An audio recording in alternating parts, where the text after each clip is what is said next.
Bharat versus Australia మధ్య 5 మ్యాచ్ల T20 series జరుగుతోంది.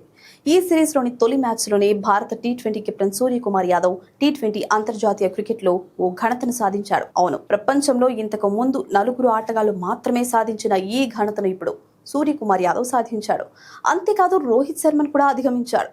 ఇక వివరాల్లోకి వెళ్తే ఆస్ట్రేలియాతో బుధవారం కాన్బెరాలో జరిగిన తొలి టీ20 మ్యాచ్లో సూర్యకుమార్ 2 అద్భుతమైన సిక్స్లు బాదాడు. దీంతో తన టీ20 ఇంటర్నేషనల్ కెరీర్లో 150 సిక్స్లు పూర్తి చేసిన స్కై ఈ ఘనత సాధించిన 5వ ఆటగాడిగా నిలిచాడు. అలాగే రెండో భారత ఆటగాడిగా రోహిత్ శర్మ తర్వాత ఈ రికార్డులో స్థానం సంపాదించాడు. ఇక ఇప్పటి వరకు టీ20 క్రికెట్లో అత్యధిక సిక్స్లు బాదిన ఆటగాళ్ల జాబితాలో రోహిత్ శర్మ 205 సిక్స్లతో అగ్రస్థానంలో ఉన్నాడు. ఆ తర్వాత Mohammad Waseem 187, Martin Guptill 173, Jos Buttler 172 సిక్స్లతో తర్వాతి స్థానాల్లో ఉన్నారు. ఇప్పుడు సూర్యకుమార్ యాదవ్ 150 సిక్స్లతో ఈ ఎలైట్ 6 హిట్లర్స్ క్లబ్లో చేరాడు.